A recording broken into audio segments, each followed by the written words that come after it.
Corona vaccination की रफ्तार को तेज करने के लिए नीति में बदलाव कर 21 जून से वैक्सीनेशन अभियान दोबारा चलाया गया। पहले दिन इस अभियान का असर दिखा और देश में रिकॉर्ड 86 लाख से ज्यादा डोज लगाए गए। हालांकि एक दिन बाद ही ये रफ्तार फिर से सुस्त हो गई। मंगलवार रात तक 53,40,000 लोगों को कोरोना वैक्सीन लगाई गई। इस दौरान सबसे हैरान करने वाला डेटा मध्य प्रदेश से सामने आया, जो सोमवार को 16 लाख से ज्यादा डोज लगवाकर देश में सबसे ज्यादा वैक्सीन लगवाने वाला राज्य बना था। कोविन के डेटा के मुताबिक मंगलवार को यहां सिर्फ 4,825 लोगों को वैक्सीन लगाई गई। अब कोरोना टीकाकरण और मध्य प्रदेश के आंकड़ों को लेकर विपक्ष सवाल उठा रहा है, क्योंकि इससे 4 दिनों पहले के आंकड़ों को देखें तो 21 जून हेडलाइन मैनेजमेंट सरीखा लगता है। इस रिकॉर्ड के पीछे का रिकॉर्ड संदिग्ध नजर आता है। सवाल पूछा जा रहा है कि क्या मध्य प्रदेश ने एक दिन की इस उपलब्धि को हासिल करने के लिए कई दिनों से टीका अभियान को धीमा कर दिया था? आखिर जो राज्य एक दिन में 17 लाख टीके लगा सकता है, वहाँ एक दिन पहले सिर्फ 692 डोज लगा था। ऐसा क्यों?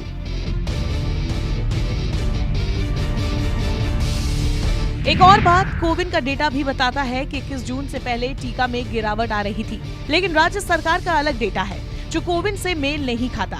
एक ही टीका अभियान है, उस पर कोविन का डेटा अलग और राज्य सरकार का अलग। राज्य के स्वास्थ्य बुलेटिन के मुताबिक 20 जून को 4,048 टीके लगे। 18 और 19 जून को दिए गए कुल टीके भी बहुत कम थे। राज्य में 19 जून को 24,700 टीके और 18 जून को सिर्फ 11,742 टीके लगे। 17 जून को कुल 1,27,130 टीके और 16 जून को 3,50,356 टीके दिए गए। हालांकि मध्य प्रदेश के चिकित्सा स्वास्थ्य मंत्री विश्वास सारंग ने इसे तकनीकी खामी बताया है।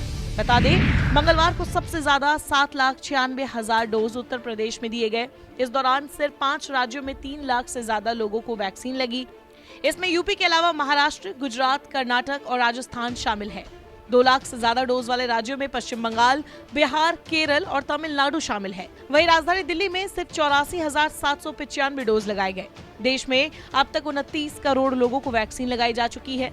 मंगलवार शाम 7 बजे तक इसका आंकड़ा 29,40,00,000 हो चुका है। इनमें करीब 24 करोड़ को पहला और 5,12,00,000 को दोनों डोज लग गए हैं। कोरोना महामारी को देश में आए 1 साल से ज्यादा हो गया है। अब तक 3.5 लाख से ज्यादा लोगों की कोविड के चलते मौत हो चुकी है।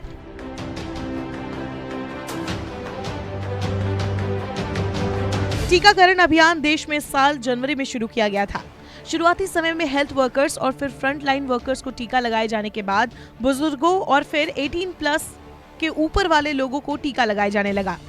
वही कुछ दिनों पहले प्रधानमंत्री नरेंद्र मोदी ने इसके बारे में घोषणा करते हुए कहा था कि अंतर्राष्ट्रीय योग दिवस के दिन से टीकाकरण की गति को तेज कर दिया गया है।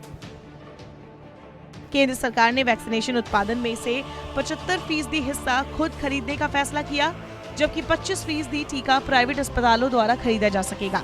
21 जून को नई गाइडलाइंस लागू होने के बाद देश में कोरोना के खिलाफ वैक्सीनेशन का नया रिकॉर्ड बना, लेकिन टीकाकरण का ये रिकॉर्ड अब सवालों के घेरे में है।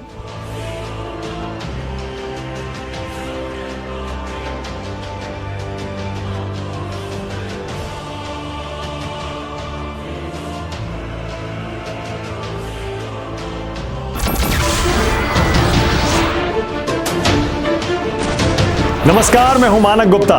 अगर आपको हमारा ये वीडियो पसंद आया हो तो इसे लाइक और शेयर जरूर करें, और हाँ, हमें सब्सक्राइब और फॉलो करना ना भूलें, ताकि आप देश और दुनिया की कोई खबर मिस ना करें। तो जुड़े रहिए हमारे साथ और देखते रहिए News 24।